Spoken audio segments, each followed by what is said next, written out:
Hello दोस्तों, स्वागत है आपका एक बार फिर आपके अपने YouTube चैनल स्टडी साइकोलॉजी में। दोस्तों, आज से हम शुरू कर रहे हैं प्रैक्टिस पेपर, अर्थात पुरानी साल के जो क्वेश्चंस होते हैं, जो ओल्ड पेपर्स हैं, उनका सॉल्यूशन। यानी कि हमारे पास समय बहुत कम है पेपर के लिए, तो हमने सोचा कि क्यों ना हम डायरेक्ट प्रैक्टिस करें ताकि हम ज़्यादा से ज़्यादा नंबर्स गेन कर सकें और हम अपने समय की बचत कर सकें। तो चलिए शुरू करते हैं। आज का पहला क्वेश्चन ये रहा आपकी स्क्रीन के सामने, और एक बार मैं पढ़ देता हूँ, मेरे साथ पढ़िएगा। निम्नलिखित में से किस अवस्था में बच्चे अपने समवयस्क समूह के सक्रिय सदस्य हो जाते हैं? किस अवस्था में बच्चे अपने समवयस्क समूह के सदस्य हो जाते हैं? आपके सामने ऑप्शन है 4। ए पूर्व बाल्यावस्था, बी बाल्यावस्था, सी किशोरावस्था और डी प्रौढ़ावस्था। तो सही ऑप्शन क्या होगा, लगाइए जल्दी से। बिल्कुल सही, बिल्कुल सही, तीसरा ऑप्शन किशोरावस्था। आगे बात करते हैं क्वेश्चन नंबर 2। ये रहा आपके सामने, क्या कि अवधारणाओं का विकास मुख्य रूप से डॉट डॉट का हिस्सा है। मतलब किस का हिस्सा है? क्या अवधारणाओं का विकास? तो ऑप्शन है इसके 4। संवेगात्मक विकास का, बौद्धिक विकास का, शारीरिक विकास का या सामाजिक विकास का। बिल्कुल सही, बौद्धिक विकास का, बौद्धिक विकास का। आगे बात करते हैं क्वेश्चन नंबर 3। क्या बच्चे के उचित विकास को सुनिश्चित करने के लिए उसका स्वास्थ्य शारीरिक विकास एक महत्वपूर्ण आवश्यकता है? यह कथन किसका है? 4 ऑप्शन है। पहला गलत है, क्योंकि शारीरिक विकास विकास के अन्य पक्षों को किसी भी प्रकार से प्रभावित नहीं करता। प्रभावित करता है, एक विकास अन्य विकासों को प्रभावित करता है, इसलिए गलत नहीं, सही है। दूसरा ऑप्शन है गलत हो सकता है, क्योंकि विकास नितांत व्यक्तिगत मामला है।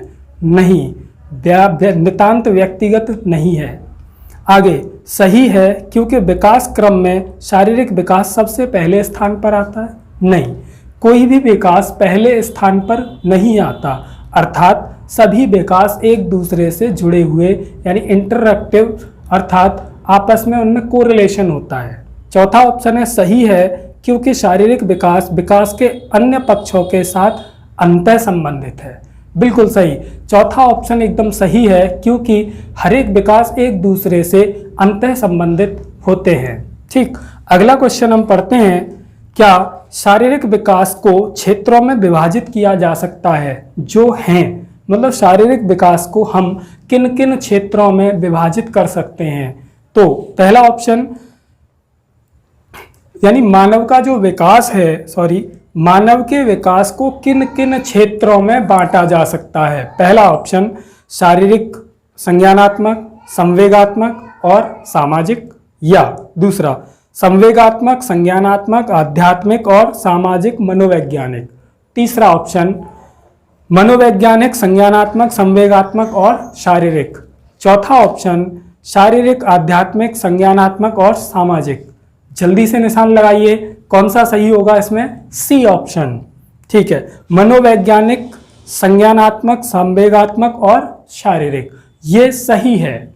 ठीक, अगले क्वेश्चन की हम बात करते हैं। क्या क्वेश्चन नंबर अगला है कि जननात्मकता बनाम स्थिरता की आयु कितनी होती है? जननात्मकता और स्थिरता की आयु, ठीक, क्या है? अर्थात जनरेटिविटी वर्सेस स्टेग्नेशन इज क्या? 40 से 50 वर्ष, 20 से 30 वर्ष, 12 से 18 वर्ष या फिर 6 से 12 वर्ष। तो निशान लगाइए एक बार, इसका ऑप्शन क्या हो सकता है? बात करते हैं हम क्वेश्चन नंबर 5। एक बार आप इस पर सोचिए कि इसका आंसर क्या होगा। ठीक, ये क्वेश्चन बहुत ही इम्पोर्टेंट है, इसलिए इसका जो ऑप्शन है वो पहला वाला एकदम सही है, मतलब 40 से 50 वर्ष। ठीक, मैं अगला क्वेश्चन पढ़ता हूँ। ये रहा आपकी स्क्रीन के ऊपर, किशोरावस्था, ठीक, या किशोरों के संदर्भ में कौन सा कथन सर्वाधिक उचित है? पहला, संवेगात्मक प्रोत्थान की घटना बढ़ जाती है। दूसरा, पढ़ाई के प्रति लापरवाह रवैया अपनाते हैं। अगला, चिंतन का मूर्त क्रियाओं में प्रदर्शित होना। अगला, बुद्धि लब्धांक में अकस्मात वृद्धि होना। दोस्तों, चौथा ऑप्शन यानी कि बुद्धि लब्धि में अचानक से वृद्धि नहीं होती। मूर्त क्रियाएं किशोरावस्था से पहले ही आ जाती हैं, इसलिए ये भी नहीं है।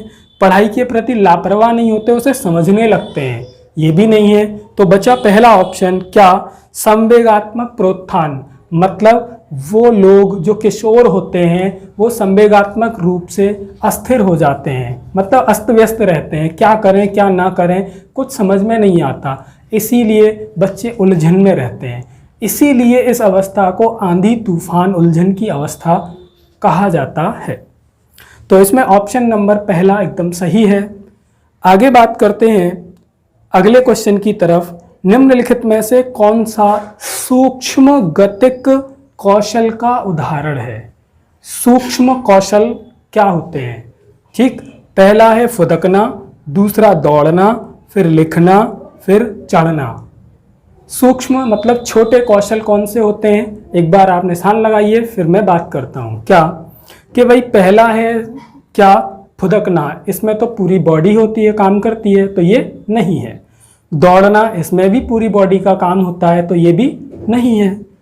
चढ़ना, अगर हम किसी चीज़ पे चढ़ते हैं तो हमारी ओवरऑल बॉडी उसमें कार्य करेगी। ठीक, एक बचा क्या, लिखना, इसमें केवल हमारी उंगलियां ही कार्य करती हैं, इसलिए यह सूक्ष्म गतिक कौशल के अंतर्गत आता है। ठीक, अगले क्वेश्चन की हम बात कर लेते हैं कि निम्न में से किसका मिलान उचित है?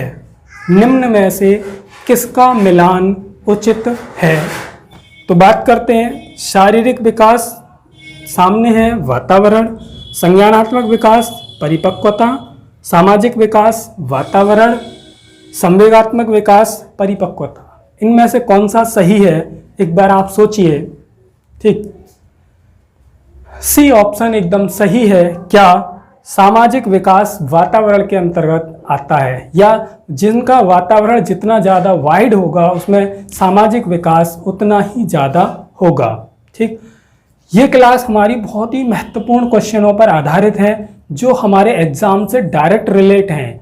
अर्थात हमारी यह क्लास की कोशिश रहेगी कि हम एग्ज़ाम में 30 out of 25 plus number gain कर सकें। इसलिए हमने direct paper solution, old question, old paper, इनकी प्रैक्टिस के लिए आपके साथ डिस्कशन चल रहा है। आगे बात करते हैं, क्या मानव का विकास डॉट डॉट है, यानी कि मानव का विकास कैसा है। बात कर लेते हैं मात्रात्मक, दूसरा गुणात्मक, तीसरा कुछ सीमा तक अमापनीय, और मात्रात्मक और गुणात्मक दोनों। उम्मीद है आपने कर लिया होगा क्या, मात्रात्मक और गुणात्मक दोनों। ठीक, चलिए अगले क्वेश्चन की ओर बढ़ते हैं। तो क्या अगला क्वेश्चन है, कोई भी नाराज हो सकता है, यह आसान है, परंतु एक सही व्यक्ति के ऊपर सही मात्रा में सही समय पर सही उद्देश्य के लिए सही तरीके से नाराज होना आसान नहीं है। यह किससे संबंधित है? बात करते हैं इसके चारों ऑप्शन में। क्या सामाजिक विकास से, संज्ञानात्मक विकास से, शारीरिक विकास से, या फिर संवेगात्मक विकास से? किससे संबंधित है भाई? गुस्सा करना क्या है? गुस्सा हमारे क्या इमोशंस पे कंट्रोल करते हैं, इमोशंस को बढ़ाते हैं, यानी कि गुस्सा इमोशंस के अंतर्गत आता है, तो संवेगात्मक विकास से संबंधित है। ठीक, आज की चर्चा हम इतनी ही रखेंगे और आगे का डिस्कशन जारी रहेगा। बने रहिए हमारे साथ, और आज की क्लास अगर आपको पसंद आई हो तो प्लीज़ एक लाइक करके ज़रूर जाइए। अगर आपने हमारे चैनल को अभी तक सब्सक्राइब नहीं किया है तो प्लीज़ चैनल को सब्सक्राइब कीजिए और बराबर वाले बेल आइकन को दबाइए।